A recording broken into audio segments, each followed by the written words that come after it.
Hey folks, today is Friday, February 8th, 2013, and we have a nor'easter coming up the eastern seaboard here, so we're going to get anywhere from 18 to 24 inches of snow tonight. So I'm in my garage today and I was doing some work on my chainsaws. I have a Stihl 020, which I got back in 92, and a Stihl 036, which my best guess would be I got it back around 95 or so. But over the years I've had the chainsaw, and actually going back to probably 92 when I got my first saw, there was a fellow who, at the place I worked, who really recommended that the place I worked had a box with all the tools for the chainsaw, because every time we needed a chainsaw, we couldn't find the files or the wrench to actually use to tune up the saw or sharpen it. So since I've had the chainsaws, I've always kept a box with all of my tools in it for maintaining the chainsaw. So whenever I take the saw out in the yard to cut some wood or take it on a job and take a tree down, I always bring the saw I need.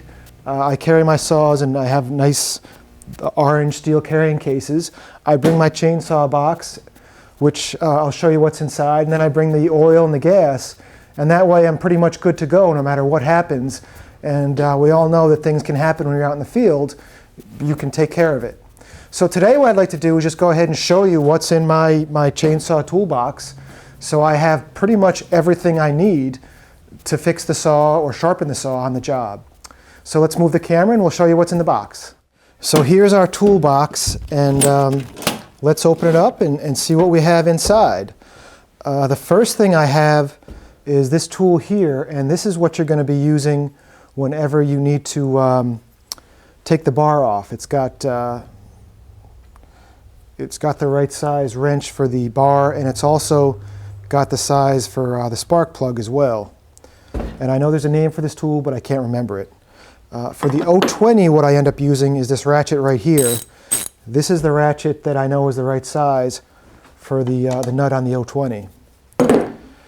I've got this brush here. This brush is very nice to clean off the saw, or if there's ever a lot of dirt and dust on the air filter, I'll use this guy here to go ahead and clean off the air filter.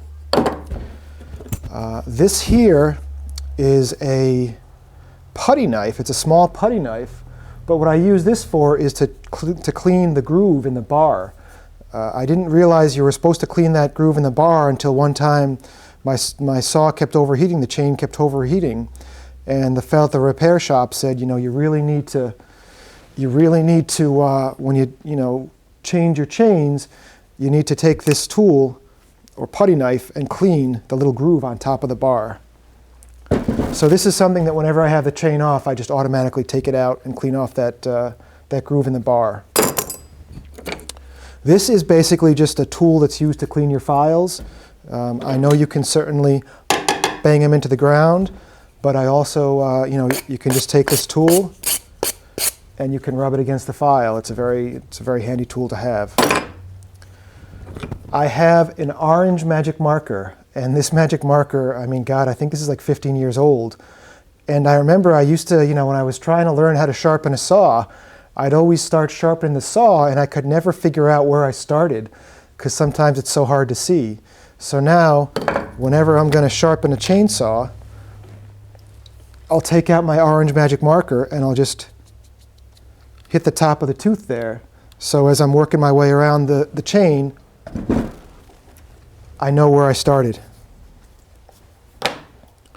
Now I do have,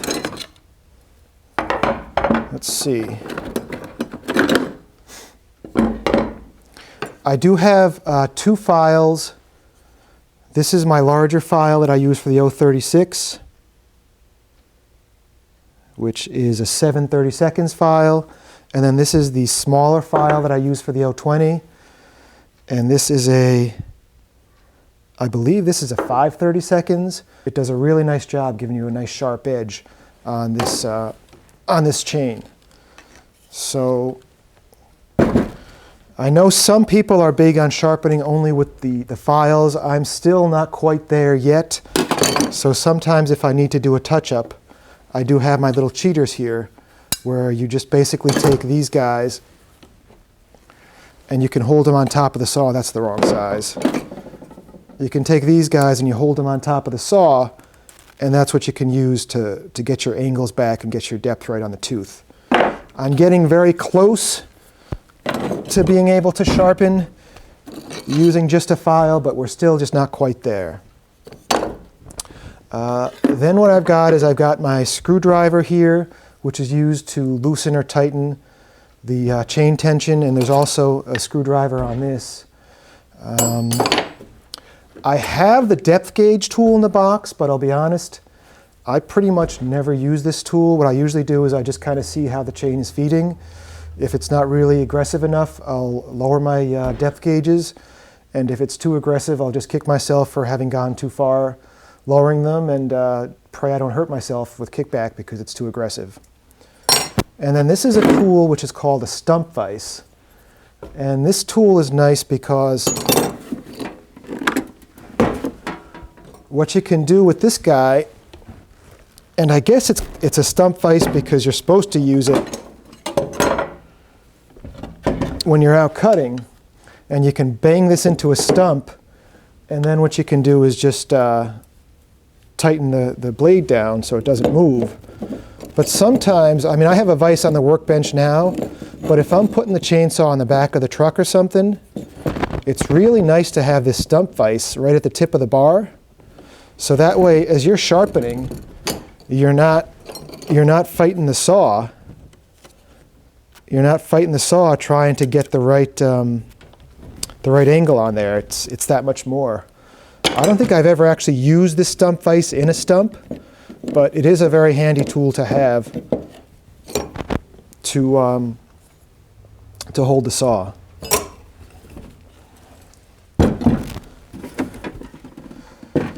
And everything you see here, for the most part, I do end up using. I mean, it's wonderful because I can just open this box and know I got what I need. So then down below, I've got a few more screwdrivers, spare sizes of screwdrivers. And then I save the packages, but I always try to keep at least one or two spare chains for my saws. Some more screwdrivers.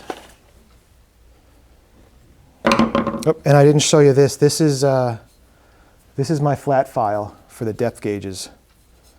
So that's what's going on with that. And then I have some spare round files, and I try to mark them all so I can keep track of them. We've got some spare flat files as well. So anything I need to maintain the saws is in this box. And then, I haven't used this stuff in a while. I have spare spark plugs. I haven't used them in so long. I probably should just change them just so they don't rust on me or something. And then I also have a piece of rope if I need to restring the pull start. Didn't realize these were in there. I mean, I guess this must be the screwdriver for the high and low adjustments. I don't really know how to do that, so I don't know why it's in there. And then that's some kind of a Torx bit. Must be for something as well. But this is a really nice thing to have if you do a lot of chainsawing. I don't really get frustrated trying to find the right tool when I maintain my saws. Usually I'll use the saws. At the end of the day, I'll come in and I'll either, at the end of that day, work on them, or I'll just leave them by the workbench, and when I have time, I'll come back and work on them. But I just grab this box and I have everything I need right there. So it's really a wonderful thing. So there's my chainsaw accessory box, and if you don't have one, I highly recommend you get one.